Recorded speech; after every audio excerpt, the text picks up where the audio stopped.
Bonsoir. Qu'ont révélé ces premiers tests hivernaux jusqu'à maintenant? Écoutez, les deux premières journées qui viennent de s'achever montrent une domination de Red Bull.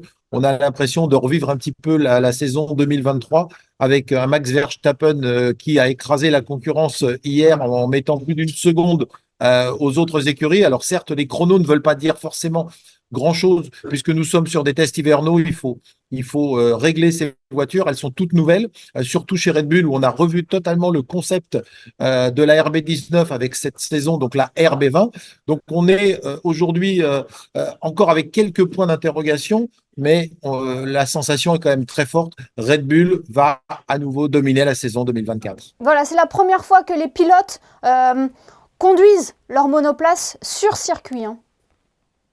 Oui, absolument. Il y a eu pour certaines équipes ce qu'on appelle les filming days, où en fait vous pouvez parcourir quelques dizaines de kilomètres et faire des images vidéo qui sont utilisées sur les réseaux sociaux par les écuries. Mais là, on est véritablement sur les premiers tours de roue pour la plupart des voitures. Et les premiers éléments concrets sont là, puisqu'on ne peut plus tricher, on ne peut plus mettre des éléments de carrosserie ou des éléments aéros qui ne seraient pas ceux utilisés pour le Grand Prix qui va avoir lieu sur ce même circuit dans une semaine.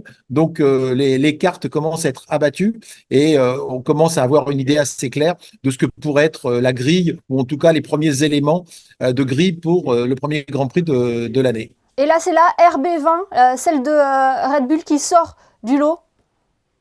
Ouais, c'est la RB20 qui sort du lot, encore une fois avec un pilote extraordinaire et surtout avec le travail de Pierre Vacher, l'ingénieur français qui travaille avec Adrian Newey sur la conception de cette voiture. Comme ils avaient beaucoup d'avance depuis 2 ans, ils ont pu tranquillement, pendant un an, en 2023, travailler sur cette voiture 2024, alors que les autres écuries qui étaient déjà en retard ont à la fois essayé de compenser en 2023 ce retard et ne sont arrivés que tard sur la conception de la F1 2024.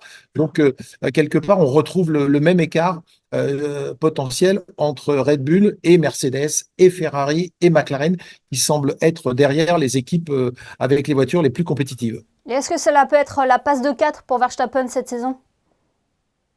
Oui, je pense que en toute logique, ça devrait être la passe de 4. La voiture, non seulement apparaît bien née, elle est très vite sur la piste, mais en plus, elle est fiable.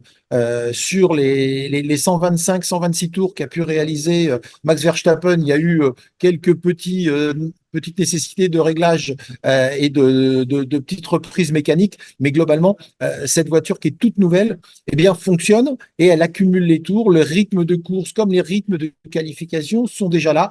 Donc, difficile d'imaginer autre chose qu'un quatrième titre pour Max Verstappen. Qui pour le concurrencer cette année? On le rappelle, hein, Red Bull a remporté 21 des 22 Grands Prix la saison dernière, c'est énorme. Ouais. Ouais. Alors, on va jouer après à la carte des outsiders. Le premier outsider, ça va être Sergio Pérez, qui est son coéquipier chez Red Bull, qui a la même voiture. Ensuite, on va espérer que Ferrari, qui est en progrès, parce que cette voiture qu'on découvre cette année, la SF24, paraît beaucoup plus équilibrée, beaucoup plus à l'aise en courbe, une voiture qui, sur les longs relais, semble ne pas trop pu user les pneumatiques, ce qui était malheureusement le cas en 2023. Donc, pourquoi pas cette saison, une ou deux victoires supplémentaires pour Ferrari, que ça soit Carlos Sainz qui va partir dans un an, ou Charles Leclerc. On espère bien évidemment une victoire ou plusieurs victoires de Charles Leclerc en 2024, mais aussi du côté de chez McLaren et de chez Mercedes, on va essayer de se rapprocher du haut du tableau. Et ça serait beau pour Lewis Hamilton qui va effectuer sa dernière saison chez Mercedes et qui rejoindra ensuite la saison prochaine Ferrari. Oui, alors bien évidemment, en début de saison, les deux pilotes Mercedes vont être mis à égalité. Lewis Hamilton va essayer de remporter enfin un Grand Prix. Ça fait 2 ans depuis novembre 2021 qu'il attend une victoire. Maintenant, au fur et à mesure que la saison va se dérouler, si George Russell est à égalité, voire devant Lewis Hamilton, sachant que lui va rester l'année prochaine chez Mercedes, eh bien on peut imaginer assez logiquement que Mercedes puisse favoriser le jeune Britannique. Et cette saison s'annonce longue. Eric Bilderman, 24 courses au Ah ouais. programme. Ouais, c'est le record. On n'a jamais vécu ça. Il y a eu des saisons qui étaient programmées à 24, mais avec la Chine qui, année après année, annulait son Grand Prix. Cette année, elle revient au calendrier. Donc 24 Grands Prix avec ce qu'on appelle des trip headers, c'est-à-dire trois Grands Prix qui s'enchaînent. Pour prendre l'exemple de la fin de saison, il va falloir aller à Las Vegas et ensuite revenir pour aller au Qatar et pour enchaîner avec Abu Dhabi. Les trois derniers Grands Prix seront physiquement pour les pilotes, mais surtout pour les mécaniciens. Je ne vais pas parler des suiveurs, des journalistes, etc. Mais le pire, c'est pour les mécaniciens. Ces 3 semaines-là vont être très, très cruelles.